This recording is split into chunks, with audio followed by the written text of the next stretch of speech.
राधे राधे दोस्तों, जन्माष्टमी के पावन अवसर पर आज की स्पेशल कहानी कृष्ण जन्माष्टमी की कहानी। द्वापर युग में जब पृथ्वी पाप और अत्याचारों के भार से दबने लगी तो पृथ्वी गाय का रूप बनाकर सृष्टिकर्ता विधाता ब्रह्मा जी के पास गई।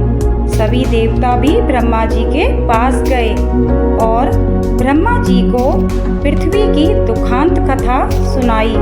वहां उपस्थित सभी देवताओं ने निर्णय किया कि इस संकट के समाधान हेतु हम सभी भगवान विष्णु के पास जाएंगे और सभी लोग पृथ्वी को साथ लेकर क्षीर सागर में भगवान विष्णु जी के पास पहुँचे, जहाँ भगवान विष्णु शेष शैया पर शयन कर रहे थे।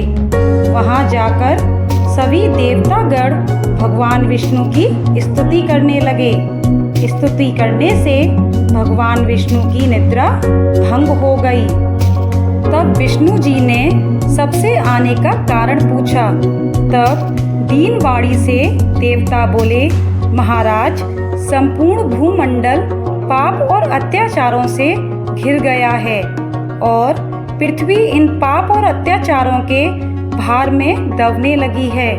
इसलिए कृपा करके इस संकट का निवारण करें। यह सुनकर भगवान बोले, मैं ब्रजमंडल में वसुदेव गोप की भार्या कंस की बहन देवती के गर्भ से जन्म लूंगा।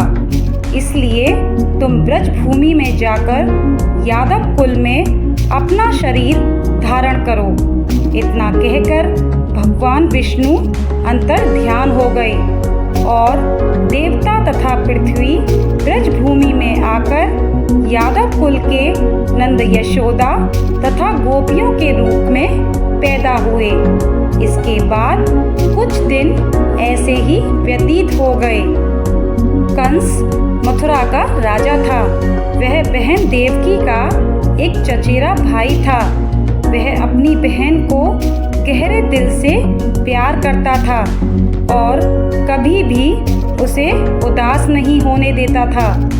वह अपनी बहन की शादी में दिल से शामिल हुआ और आनंद लिया। एक बार जब वह अपनी बहन के ससुराल से घर जा रहा था, तभी उसे आकाश में छिपी आवाज से चेतावनी मिली कि कंस, जिस बहन को तुम बहुत प्यार कर रहे हो, वह एक दिन तुम्हारी मृत्यु का कारण बनेगी। देवकी और वसुदेव का 8वां पुत्र तुझे मार डालेगा। इतना सुनते ही कंस तलवार उठाकर देवकी को मारने के लिए दौड़ा। तब वसुदेव ने कहा, कंस, यह औरत बेकसूर है और बेकसूर स्त्री को मारना उचित नहीं है। इसलिए जब भी देवकी के गर्भ से पुत्र का जन्म होगा तो पैदा होते ही मैं आपको अपनी संतान दे दूंगा। तो आपको कौन मारेगा?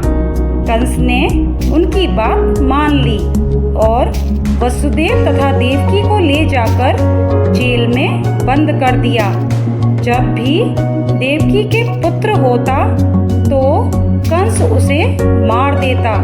देवकी के 7 पुत्र मारे जाने के बाद 8वें गर्भ की बात जब कंस को मालूम हुई तो इस बात का पता चलते ही कंस ने देवकी और वसुदेव को विशेष कारागार में डलवाकर पहरा लगवा दिया।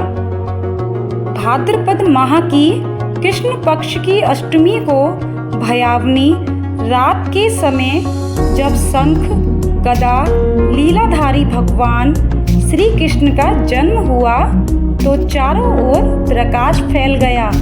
लीलाधारी भगवान की यह लीला देखकर वसुदेव और देवकी उनके सामने हाथ जोड़कर खड़े हो गए। भगवान श्री कृष्ण ने जब अपना बाल स्वरूप लिया तब देवकी और वसुदेव के हाथों की हथकड़ियाँ टूटकर खुल गईं। दरवाजे अपने आप खुल गए और पहरेदार सोते हुए नजर आए। तब वसुदेव कृष्ण जी को अपने साथ लेकर वहां से निकल गए। जब वसुदेव ने यमुना को पार करने के लिए अंदर प्रवेश किया तो यमुना का जल स्तर बढ़ने लगा। भगवान के चरण कमल छूने को लालायित यमुना कृष्ण द्वारा पैर लटका देने पर भगवान के चरण कमलों को स्पर्श कर उतर गई। वह बिल्कुल घट गई। वसुदेव यमुना पार कर गोकुल धाम पहुंच गए। वहां जाकर खुले दरवाजे और सोई हुई यशोदा को देखकर बालक कृष्ण को वहीं सुला दिया और सोती हुई कन्या को लेकर चले आए। जब वसुदेव वापस कारागार में पहुंचे तो बेड़ियां अपने आप उनके लग गईं और दरवाजे बंद हो गए। दरवाजे बंद होने के बाद वहां सोए हुए पहरेदार भी जाग गए। हथकड़ियां लगने के बाद कन्या रोने लगी। तब जागे हुए पहरेदारों ने कन्या का रुदन सुनकर तुरंत कंस के पास खबर भेज दी कि देवकी की 8वीं संतान जन्म ले चुकी है। यह सुनकर कंस तुरंत दौड़ता हुआ आया। जब कंस ने कन्या को हाथ में लेकर पत्थर पर पटकना चाहा तो कन्या हाथ से छूटकर आकाश में उड़ गई और साक्षात देवी के रूप में प्रकट होकर बोली, हे कंस, तुझे मारने वाला तो गोकुल में पहले ही पैदा हो चुका है। पापी कंस अब वही तुम्हारा वध करेगा।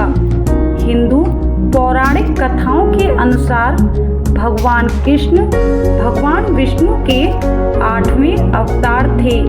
यशोदा और नंद के सुरक्षित हाथ में गोकुल में बाल कृष्ण धीरे धीरे बढ़ रहे थे।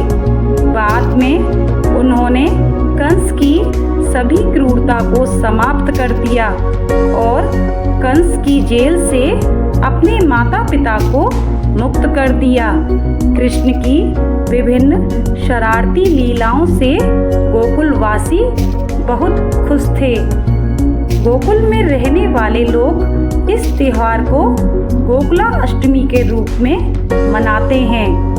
दोस्तों, ये थी आज की कहानी। कहानी कैसी लगी कमेंट करके ज़रूर बताएं। साथ ही हमारे चैनल को सब्सक्राइब करें, लाइक करें, शेयर करें। धन्यवाद।